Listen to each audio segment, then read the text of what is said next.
भी 19 का कहा था कि इट शुड स्टार्ट फ्रॉम 19 जी, तभी तो आज हमने लेटर लिखा है ताकि जो जो रेजोल्यूशन हमने पास करे हैं उसको जल्द से जल्द इम्प्लीमेंट किया जाए। Commissioner has the power to execute the resolution which has been passed in the house, क्योंकि सिर्फ और सिर्फ जो हाउस के पास ही पावर है किसी भी पॉलिसी बनाने की या प्रस्ताव को पास करने की, उसको एग्जीक्यूट करने का जो काम है वो अधिकारियों का है। तो अधिकारियों को आज इस चिट्ठी के माध्यम से निर्देश दिए गए हैं दोबारा कि जल्द से जल्द व्यापारियों के हित में इन सभी दुकानों को डीसील कर दिया जाए। आप और कमिश्नर एक ही कार्यालय में बैठते हैं और कुछ ही मिनट की दूरी पे कमिश्नर का कार्यालय है, तो ऐसी क्या नौबत आ गई कि आपको पत्र लिखना पड़ा है कि आप उनको बुलाकर भी आदेश दे सकती थी? तो ऐसा क्या परिस्थिति है, क्या कमिश्नर आपकी मौखिक आदेशों को नहीं सुन रहे हैं? नहीं, तो देखिए क्या कारण है कि जिसके आपको लेटर लिखना पड़ा?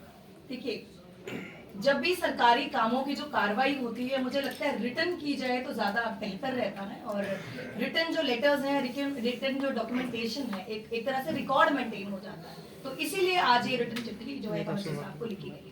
डीसीलिंग को मतलब करने से कौन रोक रहा है? देखिए, कुछ ऐसी फॉर्मेलिटीज हैं, पिछले 6 सालों से ये जो दुकानें हैं ये सील कर दी गई थी, और भारतीय जनता पार्टी के समय का ये सब दुकानों को सील किया गया था। और अब 2 प्रस्ताव पास होने के बाद भी अगर कुछ डिले हो रहा है, मे बी कुछ कार्रवाई किस वजह से डिले है, कुछ फॉर्मेलिटीज ऐसे हैं, बहुत सारी दुकानें हैं जिसमें कन्वर्जन चार्जेस लेने हैं, कन्वर्जन चार्जेस नहीं लेने हैं, पार्किंग लेनी है नहीं लेनी है, किसी में कमर्शियल एक्टिविटीज है, बहुत सारी एक्सरसाइज है जो लंबी हो सकती हैं। तो अब हम जल्द से जल्द चाहते हैं कि ये जो दुकानें हैं डीसील हो जाए, सारी फॉर्मेलिटीज को पूरा कर दिया। मैडम, अगर जो कमिश्नर आपकी बात नहीं मान रहे हैं जैसे अभी पिछले कुछ दिनों से, तो क्या कमिश्नर के खिलाफ भी कोई प्रस्ताव आएगा? ये देखिए, हमने सिर्फ लेटर लिखा है और ऐसा तो अभी हमने कुछ नहीं कहा आपको, और बस हम यही कहना चाहते हैं कि जल्द से जल्द जो अधिकारी हैं, एक जिम्मेदार इतनी बड़ी कुर्सी पर बैठे हैं और जल्द से जल्द अपनी जिम्मेदारी को निभाते हुए इस सभी कार्रवाई को पूरा। टाइम बाउंड है मैम इसमें कुछ? अभी इसमें समय नहीं लिखा, एज सुन एज पॉसिबल हमने लिखा है कि जल्द से जल्द इस पे कार्रवाई करके सभी दुकानों को खोलें। क्या कमिश्नर हाउस से ऊपर और मेरे से ऊपर हो गए, ऐसा मान लीजिए? देखिए, डीएमसी एक्ट में साफ साफ लिखा है कि जो हाउस है वो सुप्रीम है, और जो जो प्रस्ताव हाउस में पास किए जाते हैं, पारित किए जाते हैं, उसको एग्जीक्यूट करने का जो काम है वो अधिकारियों का है। और उसी डीएमसी एक्ट को ध्यान में रखते हुए, जुडिशियल कमेटी के निर्देश को ध्यान में रखते हुए हम चाहते हैं जल्द से जल्द इस पर कार्रवाई। अभी तक कहाँ तक पहुंची कार्रवाई? कहीं तक तो शुरुआत हुई होगी?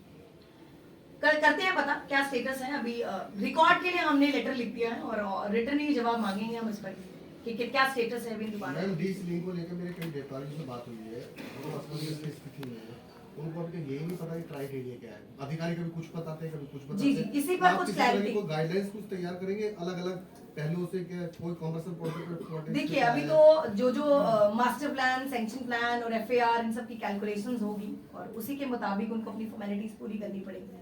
हो सकता है अधिकारी लोग अभी इस पर पूरी कार्रवाई कर रहे हो, बट हम चाहते हैं कि जल्द से जल्द होगा। मैम, दिल्ली सरकार की तरह यहाँ भी क्या ये समस्या आपको सामना करनी पड़ रही है कि वहाँ भी अधिकारी नहीं सुन रहे हैं, यहाँ भी अधिकारी आपकी बात नहीं सुन रहे हैं, तो क्या हाउस और एमसीडी चलाने में कितनी दिक्कत? देखिए, भारतीय जनता पार्टी मुझे लगता है तब से हमारे लिए चैलेंजिंग हो चुका है, जब से हमारी सरकार जो है नगर निगम में आई है। भारतीय जनता पार्टी ने हर दिन हमारे लिए एक जंग बना के रखी हुई है, और कहीं ना कहीं मुझे लगता है आम आदमी पार्टी जो वादे हमने करे हैं हम उसको पूरा करने में भी जरूर सफल होंगे। कहीं ना कहीं दिल्ली की जनता इस वजह से, पॉलिटिकल प्रेशर्स की वजह से या किसी और रीजन की वजह से, जनता का काम सफल नहीं होना चाहिए, ये हमारा मानना है। माननीय मुख्यमंत्री अरविंद केजरीवाल जी का भी यही मानना है। धन्यवाद।